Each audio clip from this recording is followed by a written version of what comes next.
Sampurasun. Alhamdulillahirrahmanirrahim. Puji serta syukur kita panjatkan kehadiran Allah Subhanahu wa Ta'ala, karena atas perkenannya pada hari ini, hari Rabu tanggal 8 Februari 2023, kita semua bisa berkumpul di sini dalam keadaan sehat walafiat. Salawat serta salam semoga tetap tercurah limpah kepada junjungan kita Nabi besar Muhammad Sallallahu Alaihi Wasallam. Sebelumnya, Bapak dan Ibu guru yang saya hormati, saya ucapkan terima kasih yang sebesar-besarnya atas kesempatan dan waktunya pada hari ini. Saya berdiri di sini untuk melakukan aksi nyata modul 1.4 budaya positif, yaitu menyebarkan pemahaman dan pengalaman penerapan budaya positif, terutama di kelas yang saya ampuh. Sebelumnya, perkenalkan, nama saya Meike Marliana. Saya calon guru penggerak Angkatan ke-7 Kabupaten Purwakarta. Saya ucapkan juga selamat datang kepada para guru hebat, karena saya yakin di sini Bapak dan Ibu guru semuanya adalah guru-guru yang hebat. Pada hari ini, mari kita belajar bersama, berkolaborasi, saling mendukung demi mewujudkan disiplin positif di sekolah kita tercinta, yaitu di UPTD SDN 1 Nangewer. Pada kesempatan kali ini, mohon maaf saya berdiri di depan bukan maksud untuk menggurui, tapi kita akan sama-sama belajar berdasarkan materi dan pemahaman yang telah saya dapat di program pendidikan guru penggerak ini. Adapun konsep utama modul budaya positif hari ini terdiri dari 7 tema. Yang pertama, perubahan paradigma belajar. Yang kedua, motivasi perilaku manusia. Yang ketiga, posisi kontrol restitusi, disiplin positif, keyakinan kelas, kebutuhan dasar manusia, dan yang terakhir yaitu segitiga restitusi. Baiklah, untuk mempersingkat waktu, kita langsung ke materi yang pertama, yaitu pembelajaran dengan paradigma baru. Sebelumnya, pasti Bapak dan Ibu sudah pernah mendengar tentang profil pelajar Pancasila. Betul, Bu, Pak? Ya. Sudah pernah mendengar? Ya. Apa mungkin sudah diaplikasikan dalam sehari-hari di kelas? Sudah, alhamdulillah. Karena sekarang kita sudah masuk kurikulum Merdeka Belajar ya Bu, Pak.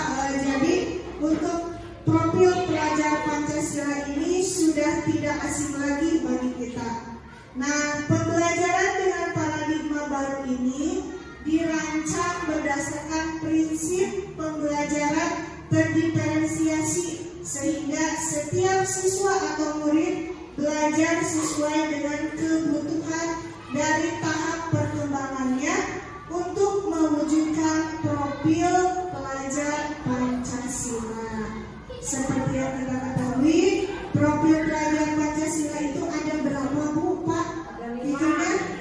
Ada 5. Ada yang hafal? Boleh? Sambil nyanyi boleh, atau mau disebutkan satu-satu boleh. Yang pertama, beriman dan bertakwa kepada Tuhan yang Maha Esa. Terus yang kedua,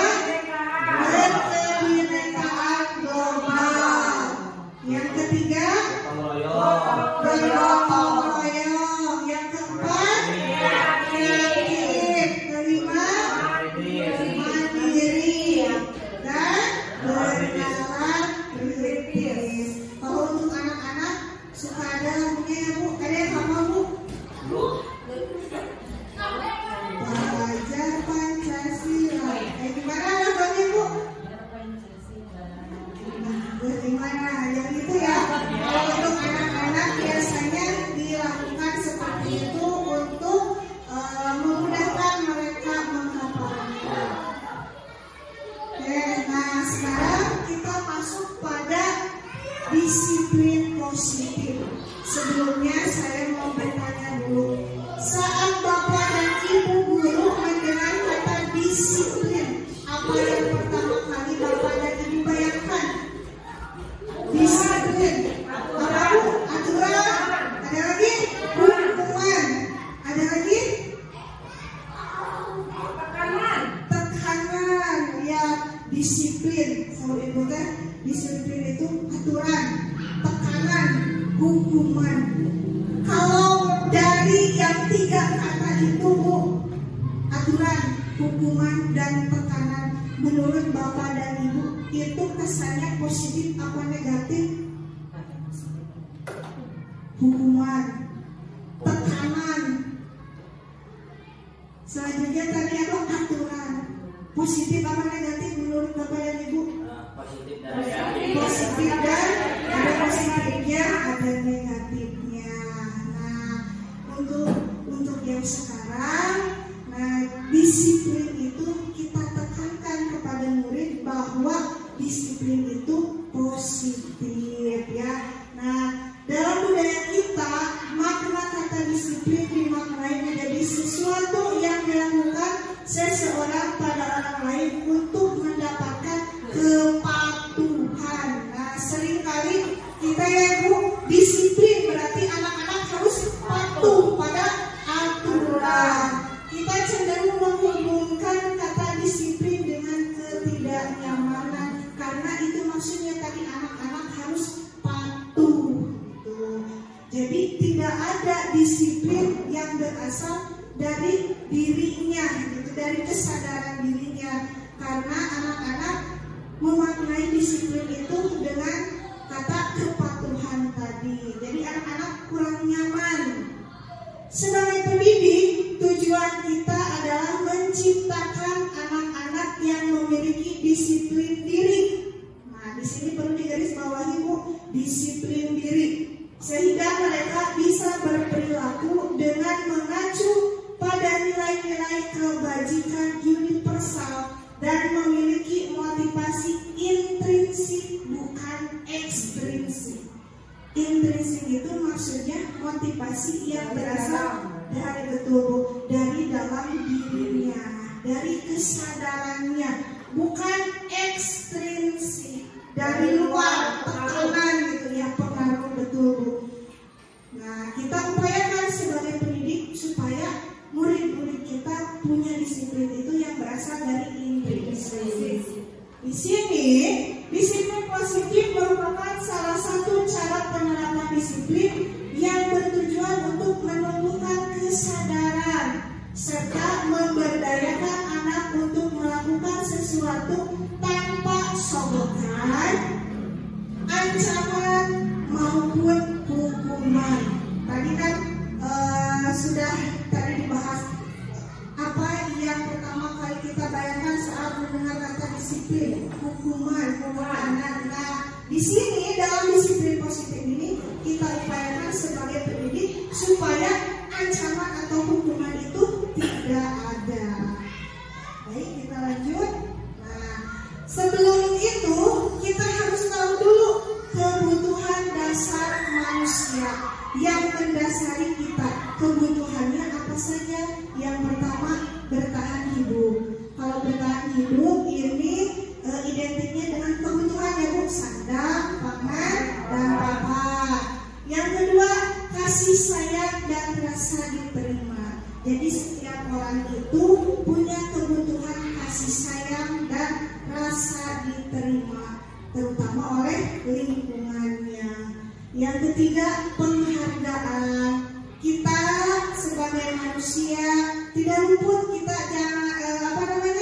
tidak munafik ya Bu, kita perlu penghargaan dari orang lain, terutama untuk diri sendiri. Kita perlu penghargaan diri. Yang keempat, kebebasan. Makanya kurikulum kita sekarang namanya kurikulum merdeka gitu. Karena setiap manusia kodratnya perlu yang namanya kebebasan. Nah, dalam belajar pun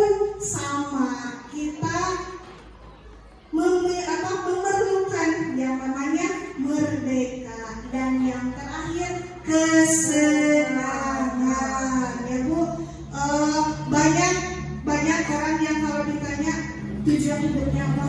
Ingin bahagia, ingin senang, bahagia dunia dan akhirat. Nah, itu kesenangan merupakan salah satu kebutuhan dasar manusia.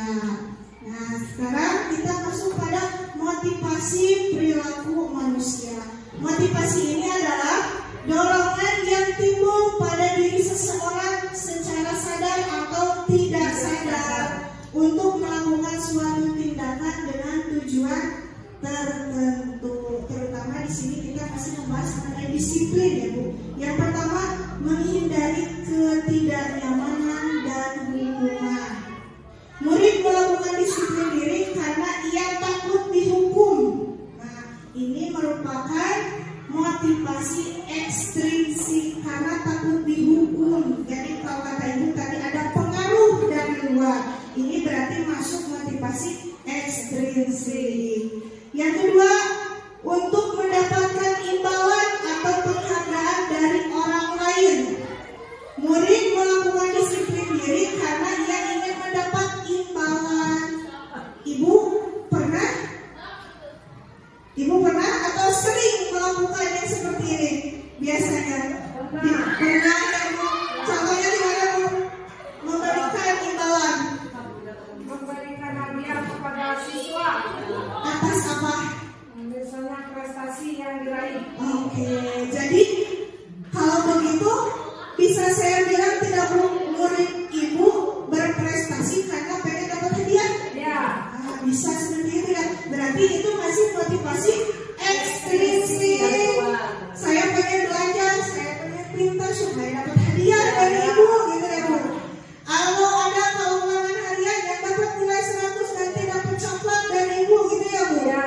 Jadi anak-anak belajar bukan karena kesadaran diri, tapi pengen dapat coklatnya. Nah, itu masih merupakan motivasi ekstrinsik yang berasal dari luar. Nah, yang ketiga, ini yang harus kita upayakan, menghargai nilai-nilai kebajikan diri sendiri. Jadi, murid melakukan disiplin diri karena sadar akan nilai kebajikan dirinya. Jadi, kalau seperti tadi, ulangan harian pengen dapat 100 ya karena pengen pintar, bukan karena pengen dapat hadiah dari ibu bapak gurunya. Contoh yang lain, peraturan-peraturan di sekolah atau di kelas dijalankan bukan karena takut dihukum, tapi karena kesadaran dirinya perlu aturan itu bagi dirinya, bukan karena takut dihukum. Nah, ini yang harus kita upayakan adalah motivasi intrinsik. Baik, kita lanjut Bu. Nah, di sini ada contoh konsep disiplin dengan identitas gagal. Sebenarnya ada kesalahan ya Bu, maaf. Yang pertama kita bahas dulu mengenai hukuman. Nah, di sini kita akan bahas 3, hukuman, penghargaan, dan restitusi. Yang pertama kita bahas dulu mengenai hukuman. Ibu pernah menghukum? Pernah menghukum? Contohnya apa? Sedih. Anak kesialan. Anak kesialan dihukumnya gimana Bu? Disuruh berdiri di depan bendera. Oh iya, disuruh berdiri di depan bendera. Berapa lama Bu? 10 menit. Itu dihukum. Nah, kita flashback ya Bu. Yang hukuman yang pertama menyakitkan. Kalau menurut Bapak Ibu coba dihukum itu meskipun cuma berdiri itu sakit tidak? Kenapa sakit ya? Lihat orang lain malu, betul Bu. Saya pernah mengalami itu dan sampai sekarang saya masih mengingatnya. Karena ya gitu umumnya untuk yang menyakitkan biasanya jangka panjang ingatannya. Meskipun itu waktu SD dulu, malunya sampai sekarang masih terasa ya Bu. Nah, hukuman itu yang pertama menyakitkan. Yang kedua tidak nyaman. Tadi contohnya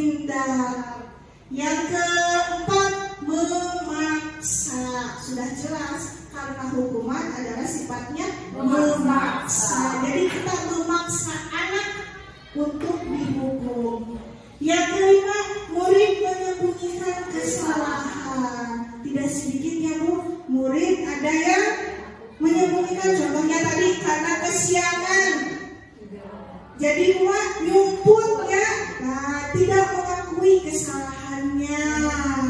Murid jadi menyembunyikan kesalahan. Dan yang terakhir, murid menjadi rendah diri.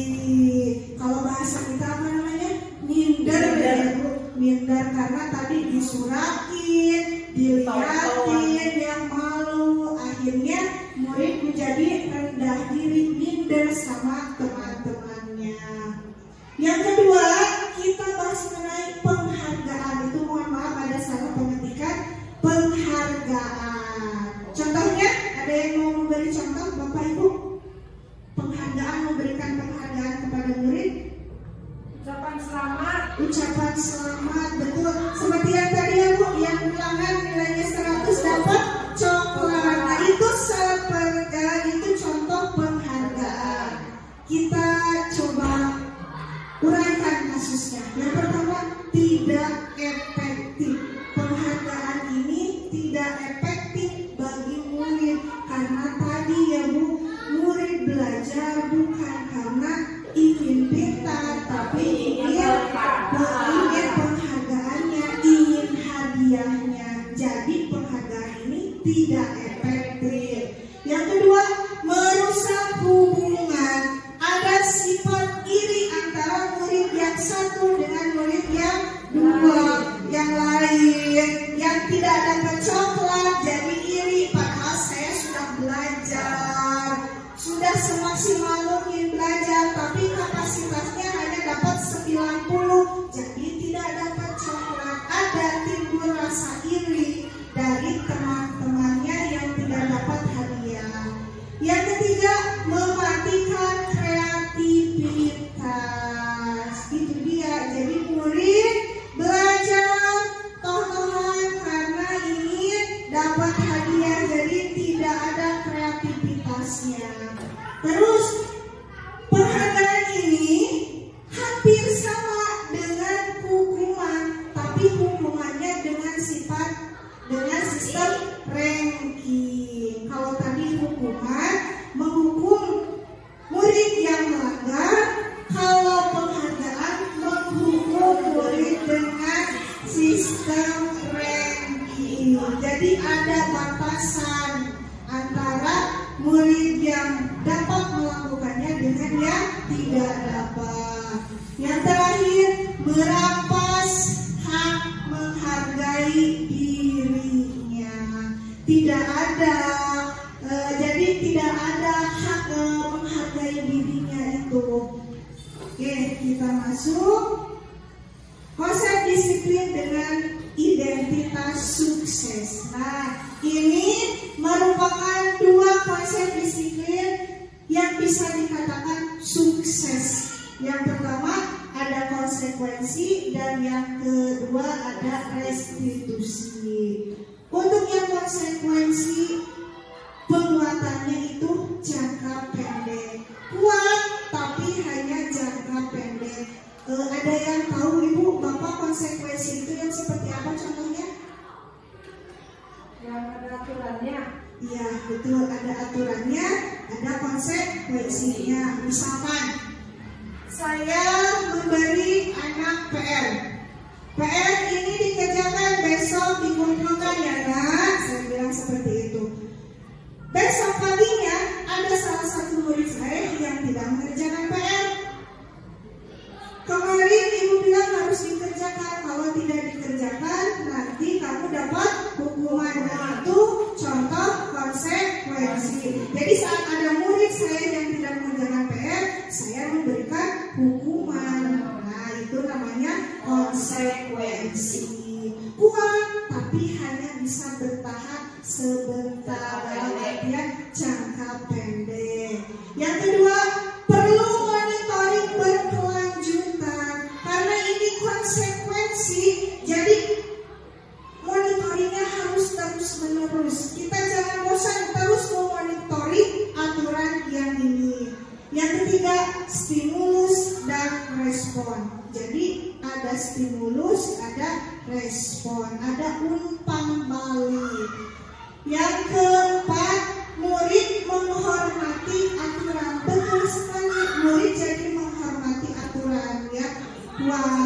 Yang terakhir, kehilangan waktu untuk merenungi kesalahan. Kan tindakan kesalahannya. Jadi murid itu melakukan tindakan kesalahan karena apa? Kita cari dulu apa kebutuhan dasar yang tidak terpenuhi. Jadi jangan langsung dihukum, Bu. Jadi kita cari tahu dulu murid kita itu melakukan kesalahan karena apa. Selanjutnya, fokus pada karakter bukan tindakan. Kita berusaha menanamkan karakter yang baik, menunjukkan karakter yang baik pada anak, bukan tindakannya. Terakhir, menguatkan dan fokus pada solusi. Nah, ini yang difokuskan dalam restitusi, yaitu mencari solusi atas kesalahannya. Nah, sekarang kita masuk pada perbedaannya. Di sini saya punya contoh kasus. Murid yang sering tidak mengerjakan PR. Ada yang seperti itu di kelas? Ibu, Bapak? Ya, banyak. Ada murid yang sering tidak mengerjakan PR. Setiap hari malah tidak mengerjakan PR. Kalau dalam hukuman, contohnya, guru menghukum murid tersebut hormat bendera selama 10 menit. Ini seperti contoh yang tadi ya, Bu. Guru menghukum murid tersebut hormat bendera selama 10 menit. Ini namanya hukuman. Tindakan guru dan murid, guru marah dan murid menjadi tahu tidak menjadi PR. Sudah ke sana ke apa? Hormat bendera 10 menit. Nah, itu marah ya, Bu ya. Muridnya jadi takut karena ibu marah. Yang kedua, ini namanya konsekuensi. Kalau boleh saya bilang, konsekuensi itu seperti perjanjian ya, Bu. Perjanjian. Guru memberikan konsekuensi untuk mengerjakan PR-nya saat istirahat atau dikerjakan sebanyak 3 kali lipat. Jadi kalau untuk konsekuensi sudah ada perjanjian sebelumnya. Kalau yang tidak terjadi PR, berarti harus terjadi PR nanti pada saat dia istirahat atau PR-nya jadi 3 kali dikerjain. Nah, itu namanya konsekuensi. Tindakan guru dan murid dalam konsekuensi ini, gurunya harus tegas. Siswa jadi menghormati aturan. Guru menjaga PR dan bisi 3 kali ngerjakeun. Oh, jadi siswa menghormati aturan. Nah, kita bandingkan dengan yang restitusi. Kalau dalam restitusi, guru menanyakan keyakinan kelas atau dirinya dan membantu siswa menyelesaikan masalahnya. Jadi ditanya, Dek, kenapa tidak mengerjakan PR? Ketiduran, Bu, misalnya. Nah, nanti ibu dan bapak beserta muridnya mencari solusi bagaimana supaya kesalahan ini tidak terulang lagi. Nah, dalam hal ini tindakan guru terbuka dengan siswa dan siswa menghormati dirinya dan orang lain. Karena tidak dihukum, otomatis dia menghormati gurunya dan dirinya sendiri, ya, Bu. Oke, di sini kita akan belajar 5 posisi kontrol restitusi. Nah, yang pertama ada posisi penghukum. Jadi guru itu sebagai penghukum.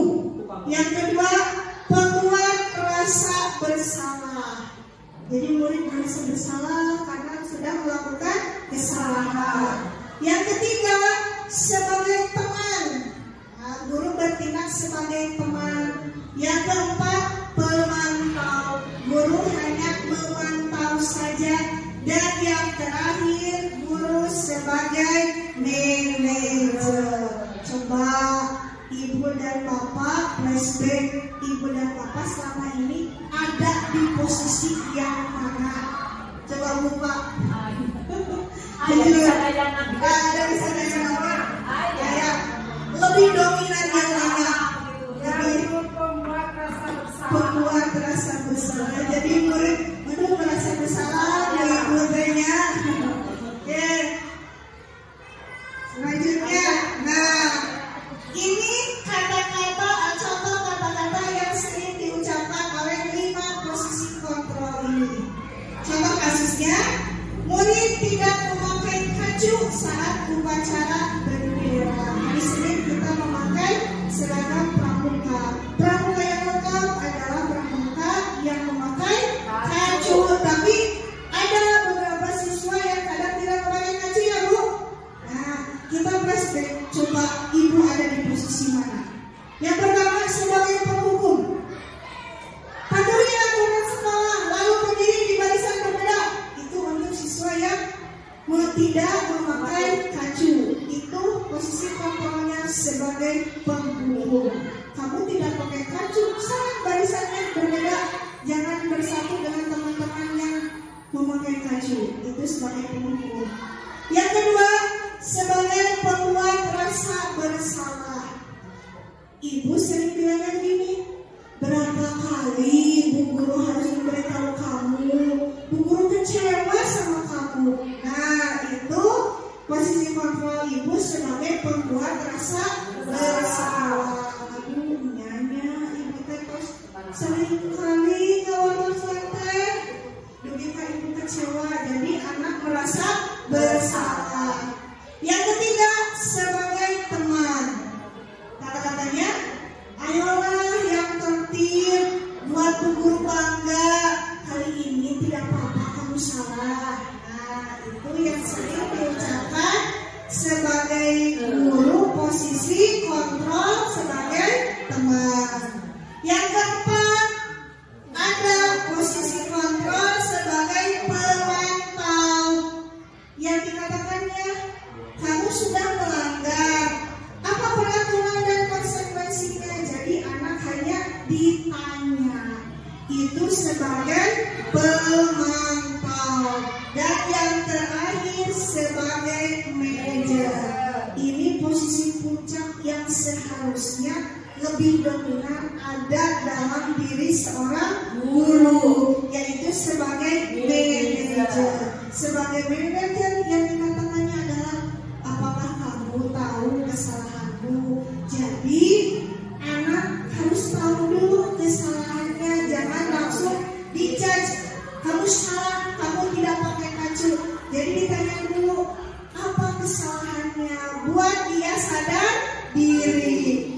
Kira-kira bagaimana kamu akan memperbaiki kesalahan ini?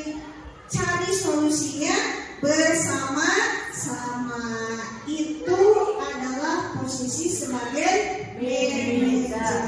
Nah, posisi ini yang harus kita upayakan. Nah, selanjutnya ini mengenai keyakinan kelas. Ini kegiatan yang sudah saya lakukan, yaitu membuat keyakinan kelas. Guru bersama murid membuat keyakinan kelas. Ini salah satu langkah untuk mencapai tadi posisi kontrol sebagai manajer. Jadi kita harus buat dulu keyakinan kelasnya bersama-sama.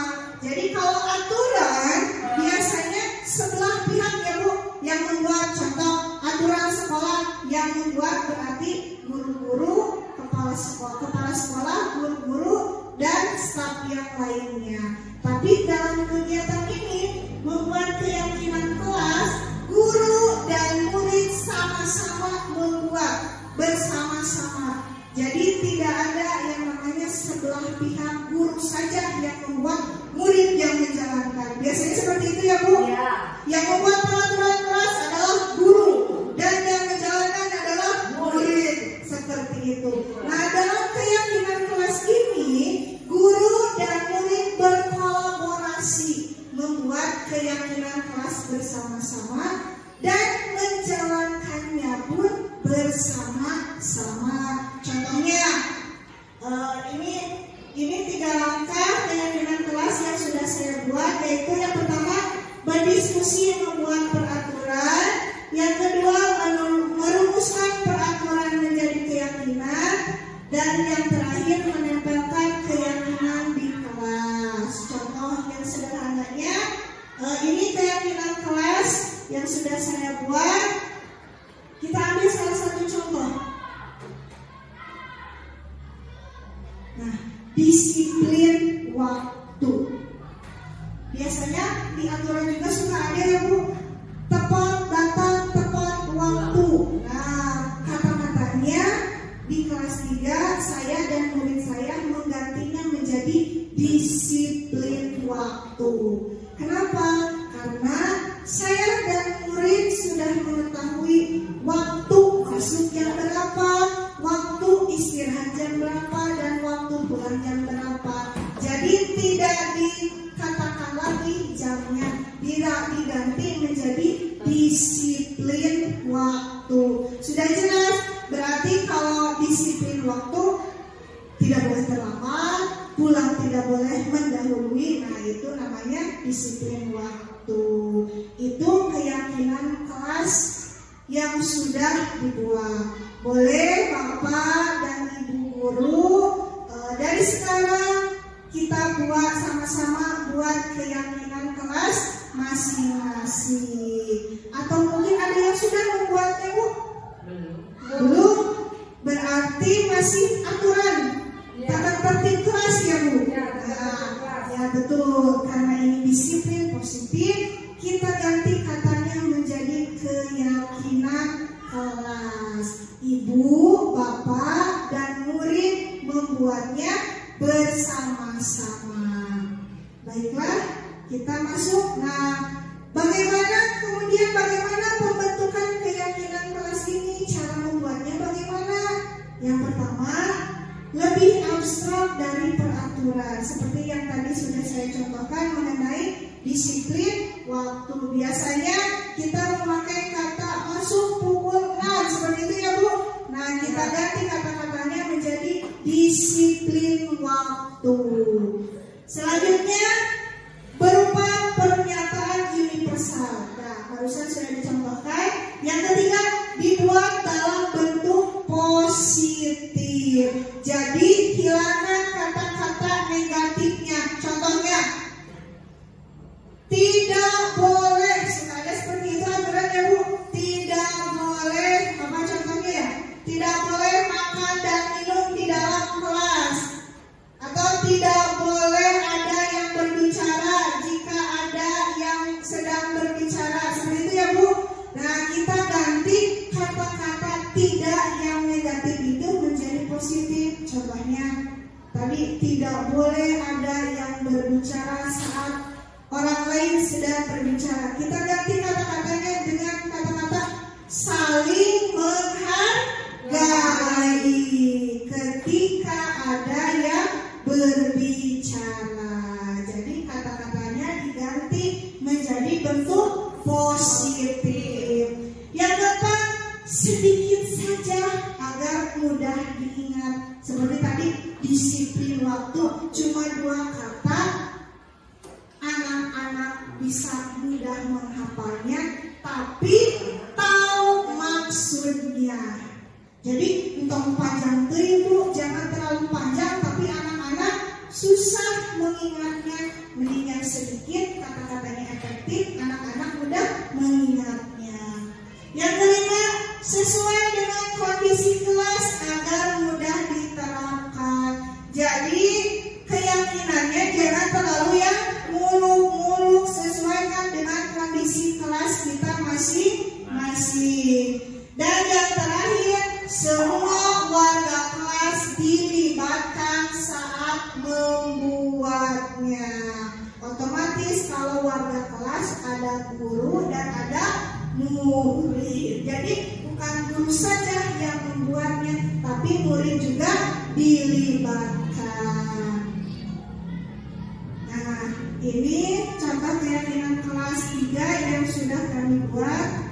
Selanjutnya, nah kita masuk pada segitiga restitusi. Dari tadi kita sudah bahas mengenai restitusi ya Bu. Nah ini adalah segitiga restitusi atau bisa disebut langkah-langkahnya dalam melaksanakan restitusi. Yang pertama, menstabilkan identitas. Dalam restitusi ini kita harus menstabilkan dulu identitas anak yang sudah melakukan kesalahan. Contohnya, nah ada di sini, setiap orang pasti pernah melakukan kesalahan. Jadi jangan membuat anak merasa rendah diri, merasa dia yang paling membuat kesalahan. Kita stabilkan dulu identitasnya. Nah, ibu, bapak manggil kamu sekarang bukan untuk menghukum.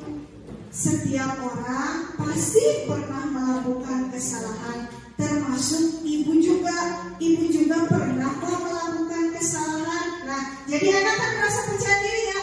Oh, bukan saya saja yang pernah melakukan kesalahan. Oh, ibu juga ternyata pernah melakukan kesalahan. Nah, kamu bukan satu-satunya yang pernah melakukan ini. Jadi anak-anak, oh iya, berarti bukan cuma saya. Gitu, jadi anak tidak merasa rendah diri. Yang kedua, baru kita masuk pada validasi tindakan yang salah. Nah, kamu tentunya punya alasan mengapa melakukan ini. Seperti tadi, tidak mengerjakan PR. Kamu bukan satu-satunya yang pernah melakukan kesalahan ini. Kamu pasti punya alasan kenapa melakukan kesalahan ini. Jadi anak pasti punya alasan kalau dia membuat kesalahan.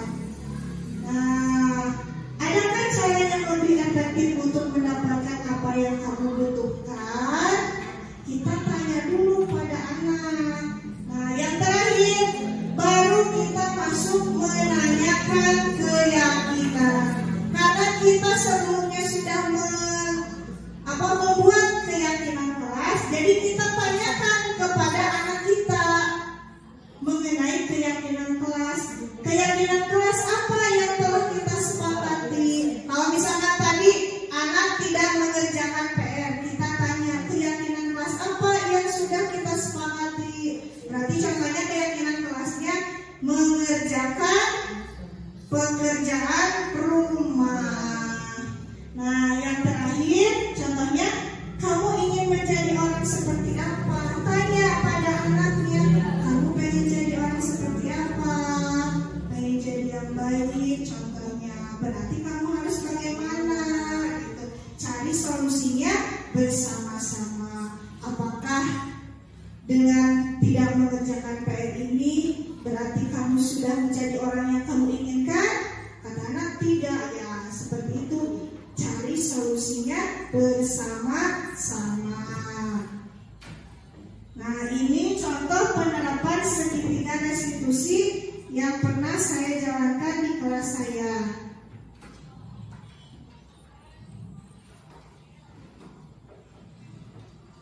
Nah, ini kasusnya.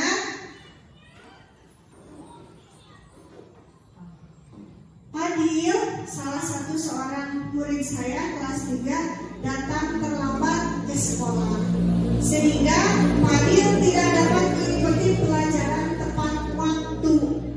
Permasalahan tersebut akan kami selesaikan dengan menggunakan segitiga restitusi. Penyelesaiannya bagaimana, Bu? Fadil datangnya terlambat ke kelas, sudah sekitar 15 menit pembelajaran dimulai, Fadil baru datang. Apakah saya saat itu melakukannya? Tidak, Bu.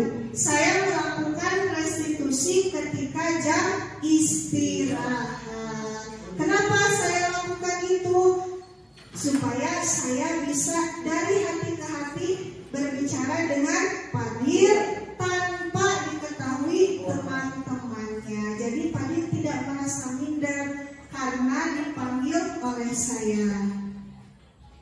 Suaranya apakah keluar ya, Bu? Sebenarnya tidak ya. Nah, suaranya sudah full.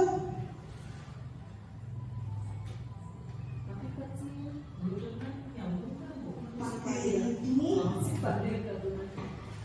Ya, ini Fadil kesiangan ya Bu.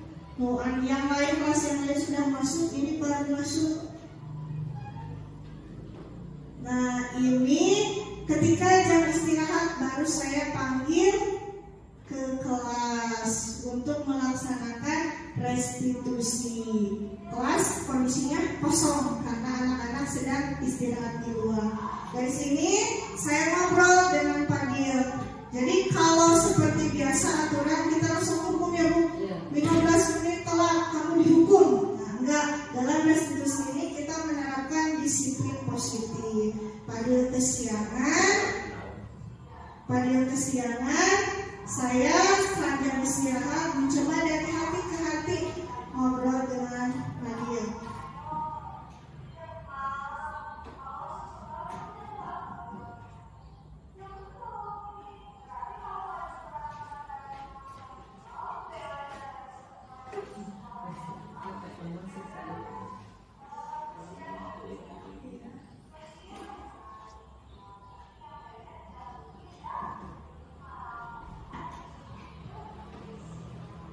Masuk sekolah jam 6, Fadil berangkat dari rumah jam 6, otomatis kesiangan ke sekolah. Sedangkan dalam keyakinan kelas yang sudah kami buat adalah disiplin waktu.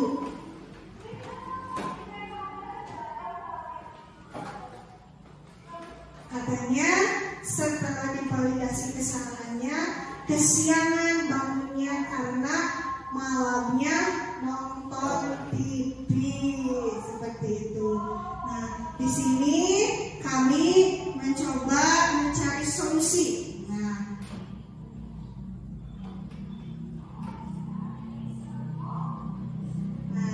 Solusinya, ini solusinya berasal dari anaknya sendiri ya Bu. Saya tanya, gimana caranya supaya Fadil gak kesiangan lagi ya nanti? Kata Fadil, saya bobonya tidurnya lebih awal. Selesai ngaji jam 8 belajar langsung tidur. Jadi tidak nonton TV larut malam. Yang kedua, katanya Bu, dia mau pakai alarmnya sebelum subuh biar bisa sholat subuh dulu. Seperti itu. Nah, itu adalah solusi yang berasal dari anak. Jadi intrinsik, dia melaksanakan keyakinan kelas berdasarkan kesadaran dirinya, bukan karena takut dihukum. Oke, baik Bapak Ibu, kita lanjutkan. Nah, ini adalah sesi terakhirnya.